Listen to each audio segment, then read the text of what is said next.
Lord of the Rings Online is a fantastic, traditional MMORPG set in the Middle Earth. It's one of those MMOs that I found myself just wanting to play just because it was almost relaxing. It was almost soothing. Now, this video here is simply a compilation starting from my very first experience into the game all the way up to about level 20. I've included timestamps down below to share the different episodes as they are shown. Here we go. I will be honest with you, up until about a year ago, I wasn't even aware that Lord of the Rings had an MMO. What did he say?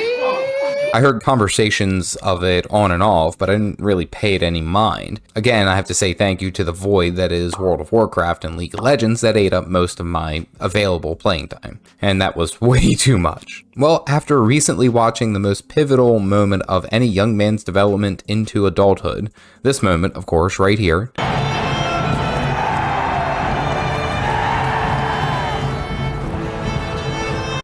legally, I can't show you any more than 5 seconds or else the YouTube gods come and get me. In my travels to find the greatest MMO, I decided to play this storied game, and I quite literally had the most unexpected journey. So grab a cup of coffee and have a listen to see if Lord of the Rings Online is the greatest MMO that I never played. Also, huge shout out to my sponsors who are assisting me reach my goal of a full-time content creator. I couldn't do it without you wonderful folk. So as I've described, this is my very first step into the world of Lord of the Rings Online. I haven't even played the game or made an account until this past week to truly see what was so great about it. It is highly reviewed, many positive comments and feedback on Steam, so I'm excited to get started. After trying to figure out why I had such a weird windowed display on my screen, it seemed like the game was trying to launch in a resolution less than 1080p. I cursed at my computer a few minutes, and then here we are. I was able to get it to HD, and now we have the character select screen, the most important part of any MMO experience. With so many choices, it is a bit, oh wait, that one has a spear, here we go. I also would like to appreciate that this one here has nothing but bear. What do you play? The bears. Despite the game coming out in 2007, there are tons of options for character customization. This, I believe, is large in part to the game still receiving updates and players still being drawn in, so I can't imagine that there was this much customization at launch, but it's a nice feature to note. Even down to like the eye color and everything else, it's impressive, I'll give it that. I also do appreciate that you have a bit of a class description as well as racial bonuses. However, without any research really into the game and me coming into it blind, I don't know what any of this means. What is fate? What is morale? What the hell is the difference between a hobbit and a river hobbit aside from them being closer to a body of agua? Anyway, I stick with the basic B that I am and I choose a man warden, mainly because spears really get to the point. Okay, so getting into the story, I am locked up. This is probably due in large part to the unsustainably certified coffee that I buy, and thankfully Aragon, or Strider, or this hooded stranger came to my rescue, and one-shots all these people who were holding me captive. First glance at the UI here, I'm a bit confused. Mousing over some of the enemies causes a very large pop-up window to show the mob that you were hovering over, but it also kind of like blocks me from being able to click anything else. And this is only a mild inconvenience compared to this gambit bar. At first, I am unsure of what this is, but having it directly in the middle of where I'm attacking and striking is somewhat of a pain. Shortly thereafter, I find out that you can move the UI and fix this problem, but it does cause a mild annoyance to start. With my spear and javelin in hand, I run around murdering only what I can assume are prison guards who are just here trying to feed their families and make a living. Oh wait, no, they're bandits. The boulder's over his conflicted feelings. We run into a few hobbits and we rescue them, and here we are. All the while I'm attacking him, trying to figure out what this gambit bar is doing. I quickly notice that it is very similar like a combo bar. I use these skills in succession and I get a new ability, Spear Stab. It's Shield Bash, and then I can kick enemies. It's actually pretty cool. It's like a mini game that took me a little bit too long to actually realize what it was. The combat is moving a bit slow, but my skills have nearly no cooldown, so essentially I can queue them up and pull the combos off very, very quickly. So that's pretty cool. I like the complexity here. It made the combat a little bit more interesting than stab, stab, extra stab. Oh. Alright, so Strider comes in and rescues us, but his buddy gets knifed like a turkey on Thanksgiving, and now the whole prison is burning down, so it's time to go.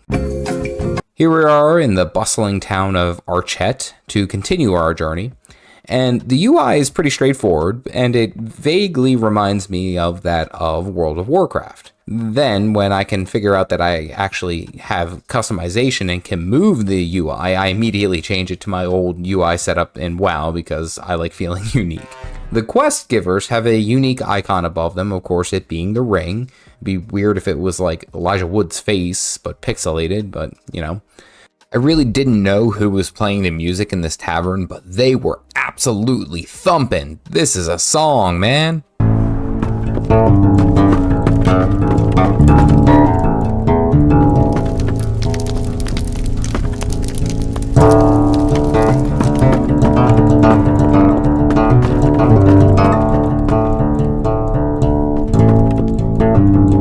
The quest UI is pretty cool as it tracks like everything that was either said or who I talked to in this one chain. I do like that. But then when I check out the map and yeah, well, yes, it is pretty cool. It needs a massive update. I have to kind of poke around to understand what is happening here or where I need to go to figure this out. But eventually I get used to it. And again, compared to other things, this isn't that bad. The rings show me where I need to go, and then I can get a color-coded outlay, which shows exactly what I need to do and where I need to look. So it's a very nice touch. I zoom out just to see how big this world is, and oh boy, is it big. I love this aspect. Poking around, seeing all the important areas from the stories, it was actually a lot of cool. And this gives me quite a bit of excitement because there's so many different areas to explore. So we continue the main quest, which is seemingly like a massive tutorial, which of course I'm all about. I like having the freedom to search and figure out things on my own, but sometimes I do need a bit of guidance. I also found this in my inventory, which is something that I should have paid attention to earlier, but it shows me the Gambit queue system and how my class mechanic works. Sometimes I really do need to just slow down and read the text. Anyway, I also noticed that while I'm killing mobs, the loot that they drop is just picked up in an area around me with this little window down here. I just have this pop up. I click it and then I loot everything and then good to go. It's actually something I really enjoy because it allows me to just focus on the combat and what I'm doing rather than just hunting for all the different loot and running over to each of the mobs. So we progress the story and we find out that one of the beloved townsfolk may actually be a part of the problem and are plotting the destruction of our beautiful hamlet. Shocker. So now we need to recruit some help from the nearby Ranger Lodge. Okay, cool, let's go. This guy over here has a quest for us, telling us to take a nap. Listen, I probably drink more caffeine than I need to, and I do get the sleepies sometimes, but the fever dream that I just had here is not a side effect from the caffeine. I don't have that weird of a dream. When my character went to sleep, I am immediately taken to a cutscene that is running through different story elements and talking about all the different parts of what is going to happen or what can happen, essentially setting up the story. And this hobbit over here having like some sort of panic attack. I don't know. He was having a problem. I struggle through this and I have to restart the cinematic and then skip it. Something it wouldn't go all the way through and then it froze. So, you know, something happens, I get credit, you know, note never to sleep in this game again. Thus far, I'm truly loving the pacing of the story. It gives me enough to be intrigued about the game, but not being overwhelmingly detailed that I have to read every single line that comes across. After confirming that the bandits will attack on the town and we set up an ambush at the spider entrance, so go figure, 8-legged monster-sized spiders is probably not the best plan of attack. We progress through to find the captain's son and give him a brief sentimental moment until Calder Cobb, that friendly townsfolk guy, comes in and ruins the moment with a blunt punchline. Then we get to kill him, yay! I've already mastered the stabby, so this is short work. Now here we are at the end of the prologue. Now this is when your story really begins. My first order of business is to collect every single quest that I can. Why? Because I'm a lazy completionist, really. I explore the immediate town to find the class trainer and some of the vendors. Pretty interesting, but not nearly as interesting as this guy right here. I talk to him and to find out that I can scale the difficulties of the challenges and the monsters in the world. Because mama ain't raised no bee, I go for fearless +3. So let's go and test it out, and oh my god, this was a horrible idea. A simple boar is absolutely blasting me. Like seriously, I had to run and kite just not to die. And of course it doesn't help that Sauron himself is summoning flame pillars that explode on me that I wasn't even prepared for, so yay to me. This is where Lord of the Rings Online became a great MMO to me. I absolutely love the idea that I can scale up the difficulty in the world to challenge myself. The combat now becomes incredibly important. I'm not breezing through every mob that I fight, so I don't pull too much, and I'm making sure that my gambits and my skill priorities are appropriate, and that I'm even taking mobs down with strategy rather than just blindly attacking things until everything is a fine red mist, as this feature explains itself. So I'll receive extra benefits by reaching a certain level without lowering the difficulty. It offers just the right amount of solo energy that I love. I am a casual gamer, so of course it appeals directly to me. While doing this, I see the deed system popped up, and this essentially seems like a very simple defeat so many of X mobs and you get a title, or you get some other things like the in-game shop coins. Which honestly, looking at the in-game shop is a bit too much to be sure, but the one thing that kind of irks me is like the riding skill. It seems I have to purchase coins to get the riding skill, which even how much running I love to do, it's a bit of a pain. There's a lot of distance to cover, and having a mount would really help out, but now it's kind of like behind a paywall. Anywho, I continue my journey, questing and fighting mobs, and also gaining sweet mastery of my gambit skills. I get to see the crafting menus and the options, however, they seem a bit more complex than I care to learn right here at this moment. But they do seem to have quite a few options. It's also odd that like all the crafters in this town live in this one particular area. It's a little weird. I also glance over here at the trait lines, and oh boy, do I love the customization of the trait lines. This does again remind me of the older school, we'll say older skill trees of World of Warcraft, which is where I came from very long ago. While it's easy to focus just on damage, the difficulty scaling is amazing as it forces me to play a more balanced approach and make more balanced choices rather than just straight damage pumping. I take healing modifiers for my rejuvenate ability to keep me into combat longer. Looking at the different build types and skills, the choices, it just truly is a great time for any theory crafters out there. After getting trounced a few times, taking on too many mobs, and then finally finishing some quests, I am level 10. A small journey, but an extremely informative one. So Lord of the Rings Online is an amazing solo MMORPG, or should I just say a solo RPG with people that are nearby? I'm not quite sure how I should approach that one. The game has, of course, some really good pacing. The quests and the story, they feel meaningful, and the combat is actually really great. It's not super flashy, and honestly, hearing my warden scream as a combo builder every, 2 seconds is kind of funny, and then it got obnoxious. I love the difficulty scaling in the beginning, however. I like the challenge. Even as a new player, I want it to be as difficult as I can handle, as each mob has a threat of death, and each encounter could turn south very quickly, which is kind of refreshing. I actually wish more games would implement this scalability, where you could actually receive extra benefits by challenging yourself and getting to a certain level with a certain added modifier of difficulty. I think that would actually intrigue a lot of players to come back and play older content or to complete certain challenges.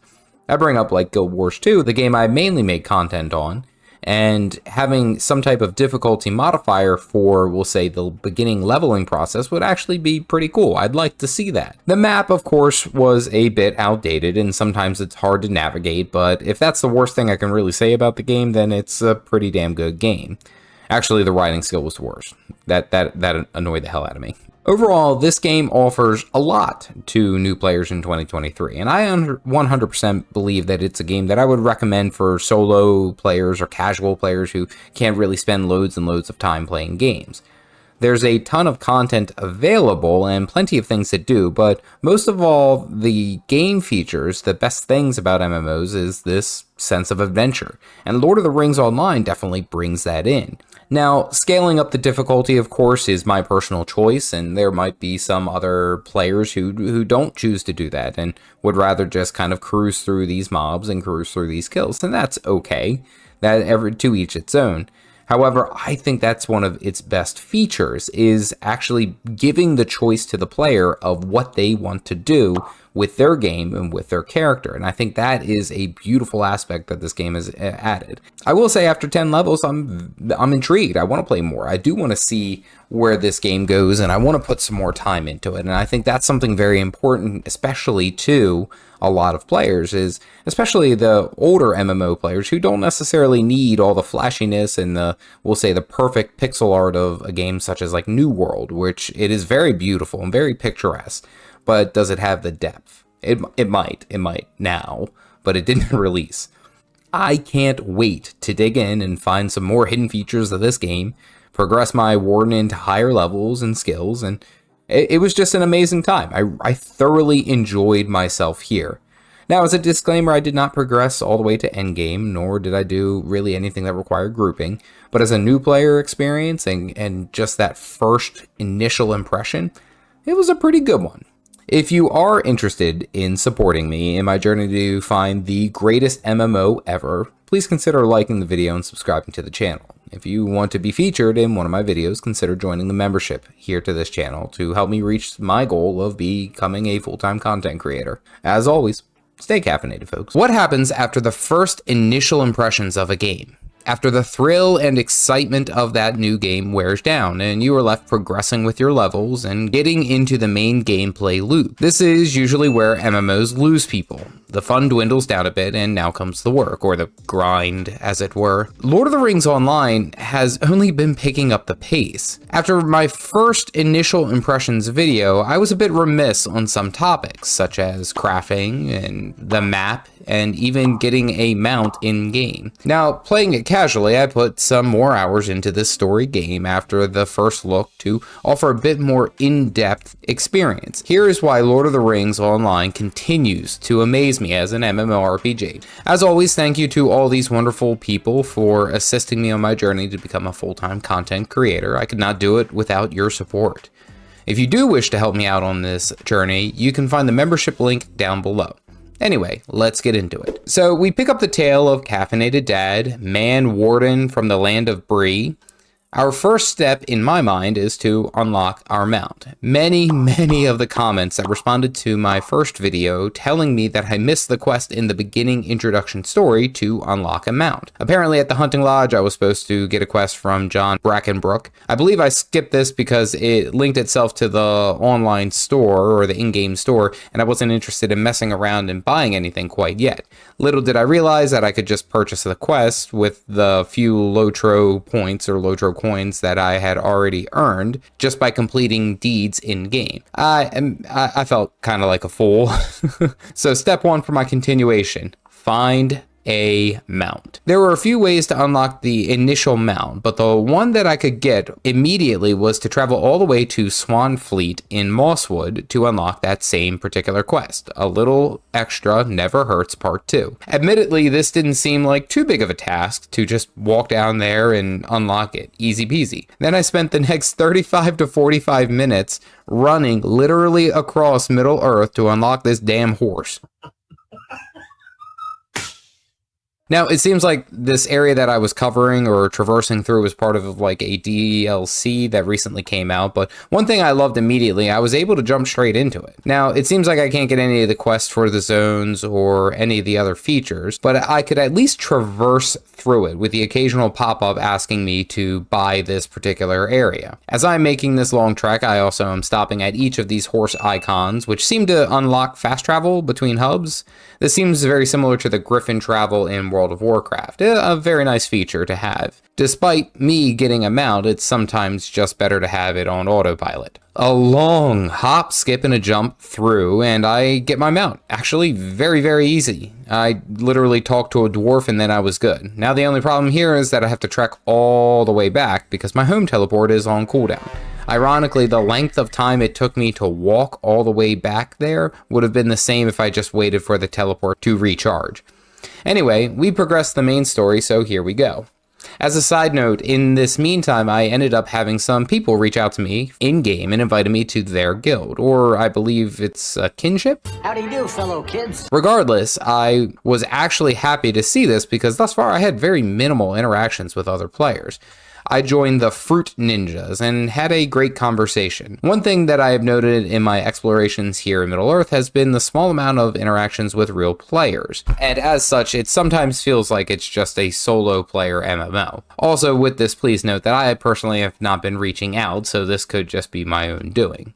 Anyway, I have become a Fruit Ninja, and I'm ready to go on my ninja adventure. So my first step in the story was to continue to deal with some bandits and their wolf boss. First, I had to run back to this damn bandit foothold again. Legit, I'm tired of this place. I've been over here like 20 different times. But I fight my way through, kill the target boss, and this kind lady informs us that she may know of a way to infiltrate the main bandit holdout to find our friend Amdir, who, if you remember, got shanked by a wraith. This had us spelunking this cave under the guise of a new bandit. So we traverse the cave and eventually talk to the dog boss in this instance, who tells us that they have an evil shadow lord kept in their dungeon, so why don't we let one of the recruits handle this? Old strategy, Cotton. Let's see if it pays off for him. Sure. Okay. I find our fallen ranger friend, and he is not doing well. He stuns everyone by screaming so loud that everyone faints except for this old lady. That's not suspicious. He runs off, and the guards say, you know what? You are the problem. He was fine until you showed up. So after dealing with the guards, someone's Gam, who was locked in this cage with a demon lord and has no apparent scrapes, cuts, or overall injuries, now wants to be escorted out of the cave. Listen, lady, if you can handle yourself against an upcoming ring wraith, I don't think my weak ass axe can do much for you, but nevertheless, we move on. And when I say move on, I mean inch along. Literally, this lady moves so damn slow. It takes us forever and a day to find her walking stick, and I was mad at this because we're literally right outside of a forest. I will find you a new stick. Anyway, the boss comes out to handle us, but little did he know that I spam all my buttons so fast now that enemy HP bars just melt. At the entrance of the cave, we find our dying or already dead wraith friend who's hearing voices now, and he bolts. Okay, so this part actually really pissed me off too, is because this lady has been moving so slow through this entire instance, moving slower than a frozen sloth, but the second the quest is done, she starts sprinting like it's Usain Bolt in his prime. All right. That just bothered me. Anyway, we finish this part of the story and we are out. As I am continuing with the main quests, I pick a few small ones up here and there and explore around. I have my mount and I am happy to see all the wonderful things in this area that Staddle has to offer. Immediately what I'm reminded of is this continuation of the journey through Middle-earth is that this game is a fantastic old-fashioned questing MMO. Check this area, kill a couple of these mobs, fight this evil guy. I mean, it really does this nicely paced questing thing that I've experienced already and one of the highlights of my initial playthrough. With a bit of time, I am also understanding the map significantly better, filtering out unnecessary quests and learning how to color code the quests that I am working on. With every MMO out there, you can expect a bit of a learning curve to some degree, and some of the major quarrels I had through my initial playthrough just melted away. Okay, so that's how this works. We're still on the hunt for our dear friend Amdir and hoping that he's doing well. Turning. Soon, he will be an evil creature that must be smited? Smoten? I think there's a correct way to say that, but this has me out in the far bottom right of the mainland of Bree in this marsh. What's interesting to note is that I still haven't fully understood what the color coding of enemy mobs are. Like, are green ones the ones that will always attack? What about gray? I did figure out that the embroidered banner around a mob is actually talking about them being related to a quest. That much I put together, I think. Anyway, questing through the wetlands, killing some what appears to be frogs and the occasional goblin. I don't know, I've gotten such a good mastery of the Warden Gambit skills that I'm clutching through most of these mobs. I encounter some spiders that hit pretty damn hard and, well, I die. But luckily you get the free periodic res, so I come back up and then I take down the spider again with a little issue. And now I've found the entrance of this castle where Amdir has run to. I join up with another ranger to go deep into the castle depths, and through a few tunnels we find our injured ranger. Well, he's not our friend anymore. He's sliced like 3 of our allies and yeah, so he's a problem. Anyway, I catch up to him and confront him for a moment, and oh my god, he summons a massive spider to do his bidding. Seriously, this game has no chill. Our new ranger friend has now died and tells us to go and get the leader of the ranger group, Strider. It's pretty awesome. Actually, I get immediately teleported to the other side of the marsh. It's kind of like a good to know fast travel, I suppose. I spend the next hour just questing and taking in different sights and sounds with, of course, the occasional quest chain. Once I hit level 14, I actually get a couple of new abilities. One allows me to run faster out of combat, and what's even more ironic is that this skill actually has me moving faster than I would if I were on my mount, which is pretty awesome, but frustrating that I spent an hour of my life to go get that damn mount and now I don't even really need it. Anyway, the other ability allows me to prepare for a second and then stealth. This is so damn cool because now I can sneak past enemies and get into high touch areas, or I can use my ambush ability, which stuns enemies for like 5 seconds, instant cast. Albeit this ability does have a long cooldown, but I continue to level and get a handful of new gambit skills, improving mainly defenses, healing, and evasiveness. The shield gambits offer all of these, we'll say, defensive and sustained skills, which is great because you can stack them up, increasing evasion, parrying ability, and of course periodic morale recovery, which is your HP. You can't really beat it. After doing some nearby quests, I finally get to level 15, which is kind of daunting because there's nearly 150 levels. I get a pop-up that says I can go purchase my own personal home, but I really don't think I have the money for it right now. Actually, I can't even really do that in real life. Have you seen interest rates recently? It's ridiculous. I did, however, want to circle back to crafting. I had been collecting all sorts of copper nodes all around, and I wanted to jump back into this portion of the game, as I had been told that it was fantastic. I explore a bit more and find my way to the crafting guild in Bree. It seems fairly straightforward: gather the materials, convert the materials, and then level up. I did have some difficulty finding tin ingots, but that's because I kept pestering this guy when I actually needed to find a supplier instead. Okay, so no problem. I craft what I can, and that was it. It seemed like the crafting is to be a huge part of your gameplay, and you will require a lot of materials for it. I thought I was being diligent on my own, going out and digging up every node I can find, but it seems as if I wasn't digging enough.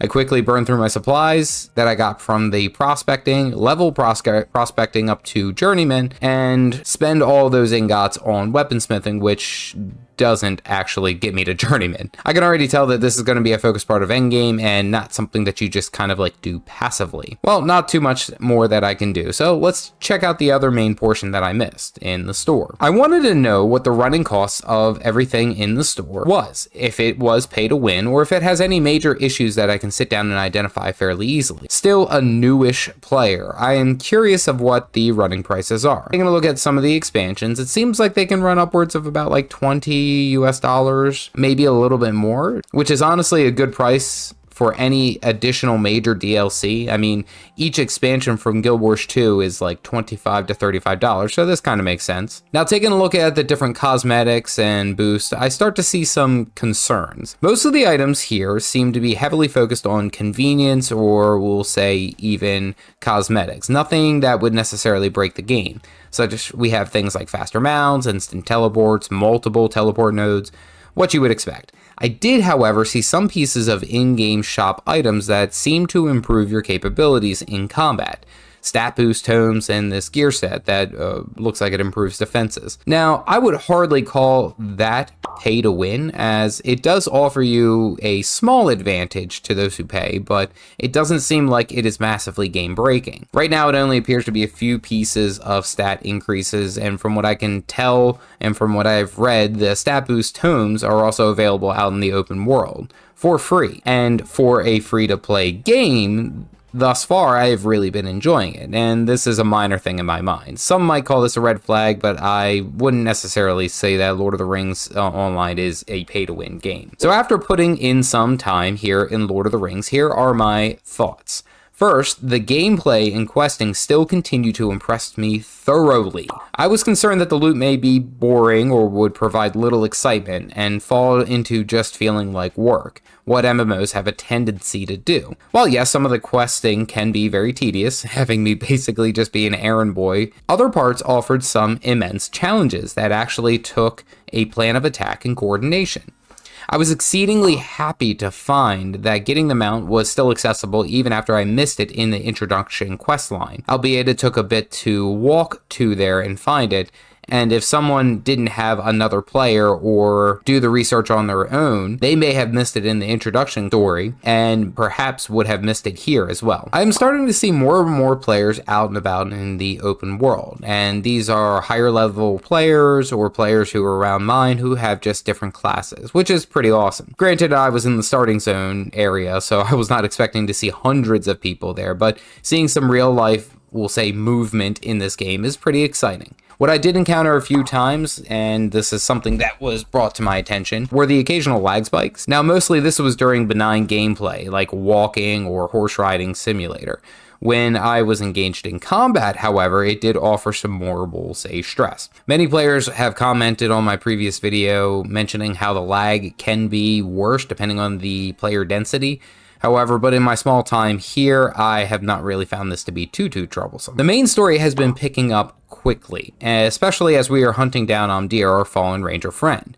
The story does still a great job of creating a severity of the situation and an urgency of why this is bad. Sometimes the questing is a bit slow and predictable for the story, but again, this is an older MMO that is also doing its best to stick to the lore of Lord of the Rings, so I don't really know if I can fault them there. One thing that I have been loving is the development of my character's class. Being a warden, I am picking up new gambit skill combinations, new passive and active effects, which is great. Now, I do not see anything popping up when I gain my new abilities. They just kind of appear throughout my combination. They're just added as I level, so it does take me a minute to look, but overall it is great. And I've also really enjoyed that I don't really have to visit any of the class trainers to learn these new skills. So did Lord of the Rings Online continue with that new player excitement after the initial playthrough? Yes. It has done a great job of keeping me intrigued, and it keeps me wanting to play more of it moving forward. The level cap is something that has concerned me, as it looks like it's going to take quite a while to get to max, but I think that's part of the process of this game. The game is more story oriented, story driven, and growing your own power level versus rushing straight to endgame for either loot or features doesn't seem to be the main focus of Lord of the Rings Online. Sometimes, of course, this game still does show its age, either in graphics or text or even the item overloads, but in exchange for some, we'll say, minor inconveniences for the enjoyment of a new adventure, I am having a great time investing hours into this game. I plan on continuing my journey as a warden and seeing more of what Middle-earth has to show me. Are you curious of the Lord of the Rings Online new player experience? Click this video here and I will show you what happened in my first initial playthrough of this great game. As always, stay caffeinated, folks. What makes a great MMO? Is it the graphics, the combat, the friendships along the way? The gang's all here. The answer could be that easy, but it doesn't do a game like Lord of the Rings Online justice. Over the past month and a half, I have been documenting my journey through the Middle-earth that is Lord of the Rings Online, and I have absolutely been humbled by this beautiful game. Grab a cup and listen in to why Lord of the Rings Online is an amazing tribute to J.R.R. Tolkien and a seriously underrated MMORPG. The final chapter continues with my warden from the land of Bree, Caffeinated Dad. After our last journey of unlocking a mount, I found that you can actually further unlock faster speeds of movement by visiting the farm up here. Simply enough, you can learn a new mount skill, and that allows me to move near at double speed, so traversing Middle-earth is a breeze now. There are some more difficult quests around here, so I opt for continuing the main story, which up until now has been amazing. Perfect. Everything. The general questing has slowed down a bit significantly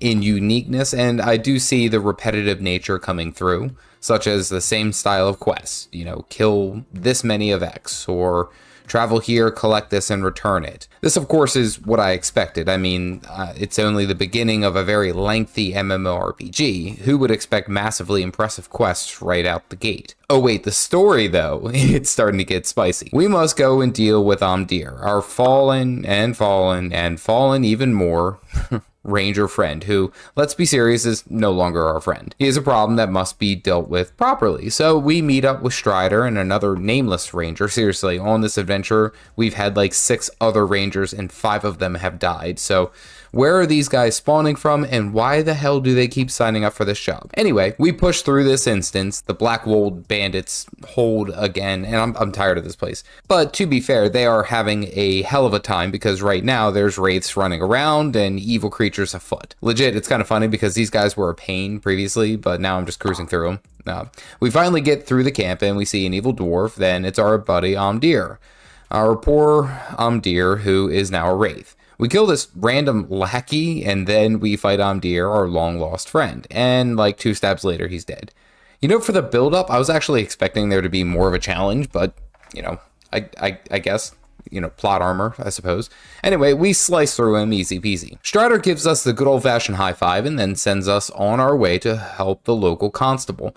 I know it's odd, but when I see a hobbit who is a constable, I just consistently think that he is a child trying to be a police officer. He's probably like 50 in Hobbit years, or 150 or something like that. But anyway, we check out the Black Wold's cave again, only to find that it's in shambles, and it has been crushed by the evil dwarf and his evil dwarf friends. But now we have a bigger issue. The wraiths are now plotting something sinister, and now they know where Frodo and the rings are. Apparently they rushed through this Buckland.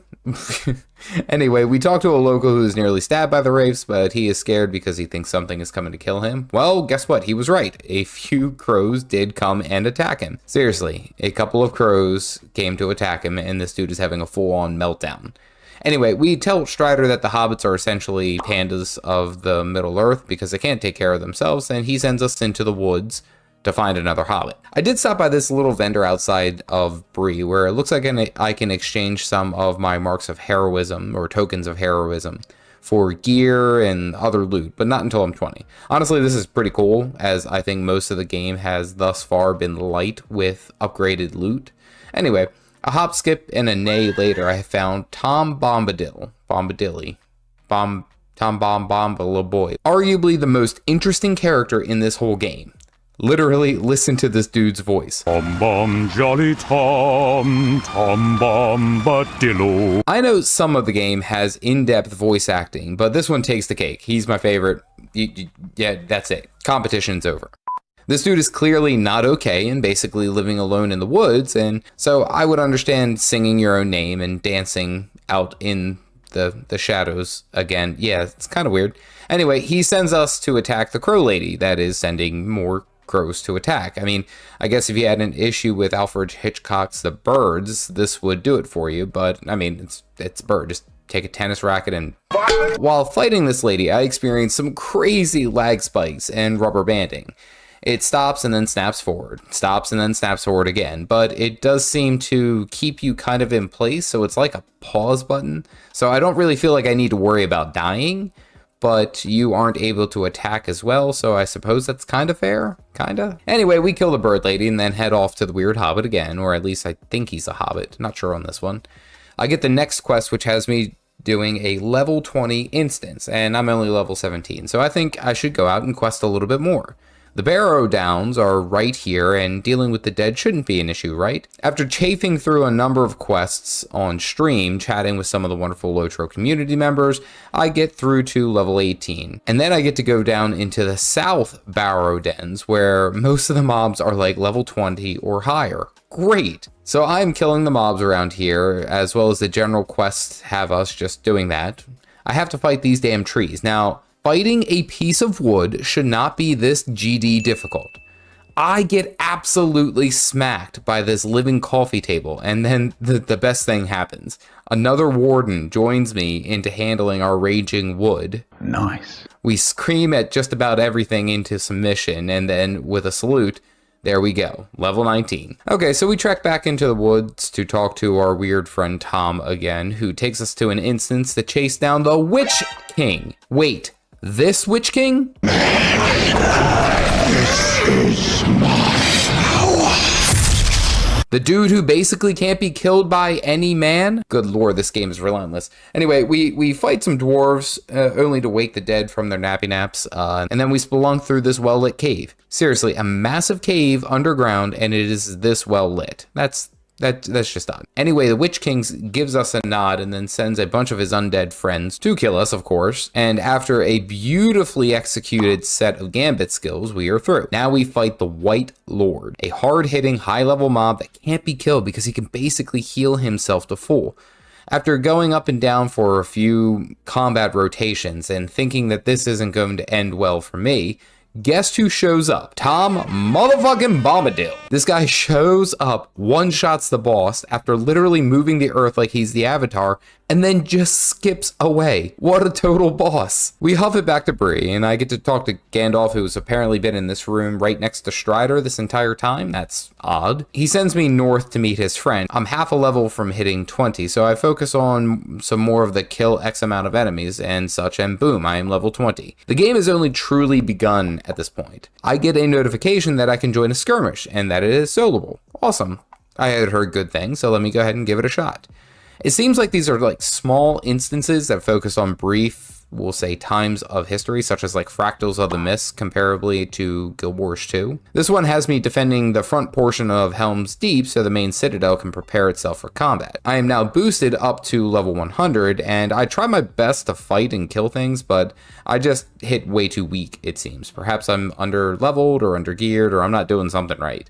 Anyway, I spend most of the time shooting the ballista at random groups of Urukai, and with the occasional catapult launch sprinkled in there. Really doesn't feel like I'm doing much of anything. And then as I'm walking by, I accidentally click this table, and then I am gone. And the instance is incomplete. 25 minutes straight out the window. Then the last piece I wanted to check out was the housing. As I heard, it's kind of fun. So I mosey on over here to Breland Homesteads, and I find a house that I can, well, barely afford. But I purchase it and use my house teleport to go straight to my little cottage on 1 Chestnut Street. This is pretty cool because I can like decorate the house and basically everything in this little slice of life. However, I don't have anything to decorate with and everything is bare. One of the joys of still being broke. I go around and I purchase some of the things that I can, and here we go, look at me. I have my own home with my own background music. Alrighty, I think I've seen enough of Lord of the Rings to talk about the game finally. As for a straight rating of the new player experience of Lord of the Rings Online, I give this game a solid 8 out of 10. While this game has tons of great features and individual things going for it, there are some things to be said for its bigger concerns. So let's go ahead and review first the things that I loved. So the tutorial was a great introduction to the game, literally setting up the world in a nice evenly paced story to allow players to kind of grow in their own way. This is something that is seriously underrated in this game, which is really, really cool. Something else that I think is incredibly underrated in this game and is its combat. While other more popular MMOs have flashy combos, Lord of the Rings Online gives me that intense combat that I've been looking for to pull things off, all the while being exactly what you would need as far as a new player experience. You want it to be just straightforward. Now, this is also because I accidentally picked the hardest class in the game, apparently. I don't know about that, but overall, the Warden is more of a good muscle memory, we'll say, class in my mind, which is very similar to my Elementalist in Guild Wars 2, so this really wasn't that much of a leap. It was, once I figured out the combos, it was just muscle memory, really, at that point. One of the other things that was beautiful about this game is the ability to scale up the difficulty as high as I wanted. That is incredible. Even as a new player, it excites me because now I have to work for my levels and my kills.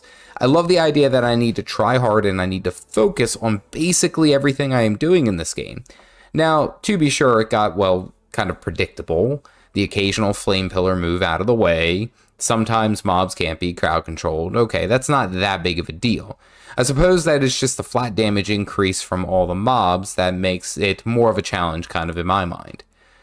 Something, of course, has to be said of the main story of Lord of the Rings Online. The main story of this game is one of its main selling features. Like, I have general knowledge of Lord of the Rings, seriously, but holy crap, if you have any inclination of liking the Lord of the Rings story, this game is going to give you so much more than you bargained for. I loved every single inch of this thus far. Now, of course, while the questing did end up being repetitive, I did enjoy the basic focus of questing, honestly. Nothing flashy, purely utilitarian, gather this, kill that, escort this guy, simple stuff. Sometimes MMOs try too hard to have a unique questing system that ends up just making it, well, kind of a pain. Lastly, the biggest thing that I've loved from my time playing Lord of the Rings Online was the community. I have received an exceedingly warm welcome from the players of all walks of life in this game who were interested in either helping me, educating me, and even showing me what I needed to do here and there, or like little tricks. Seriously, it was an incredible experience, and the kindness of the community was just the cherry on top. Now let's go ahead and talk about some of the things that I didn't enjoy as much. Obviously, this one, it comes as no surprise, but the lag. While less punishing than I originally thought, it is still kind of obnoxious that at random times my character would seize up in all of its actions and not be able to do anything for the next few moments. They did implement a reduction feature to help you out with server lag if there was some, and I never truly died from the lag, but it is something that should be noted if you were just about to play this game. Another thing that bothered me, and perhaps it's because I was on a free-to-play account, it seemed like no matter what button I pressed, there was a way to use those LOTRO coins. It was always a link to the cash shop.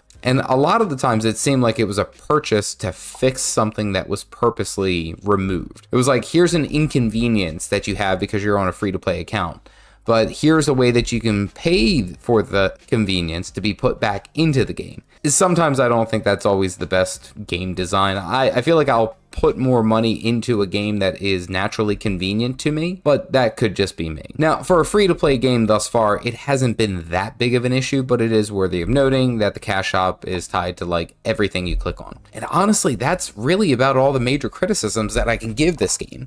Lord of the Rings Online has provided a fantastic amount of gameplay, all for free. Seriously, you have so much at your fingertips with such well-written dialogue and thought-out storytelling that, despite the older graphics, it still pulls you in. Between the combat and the intricate details of questing, crafting, and exploration, this MMO gives you so much and asks for nothing in return. As a new player who enjoyed every bit of this game, I would highly recommend this to anyone who wants to play that more casual and slow, solo-oriented MMORPG with diverse characters and classes, along with all sorts of customization capabilities. If you want a chill and relaxing time playing an MMO, then I think Lord of the Rings Online may be the one for you. Again, I would like to thank all my sponsors who are helping me on my journey to become a full-time content creator. I could not do any of this without your support. If you do wish to assist me on this quest, consider joining me as a membership here and being featured in one of my videos. If you are interested in learning more about my main game, Guild Wars 2, click this video here. As always, stay caffeinated, folks.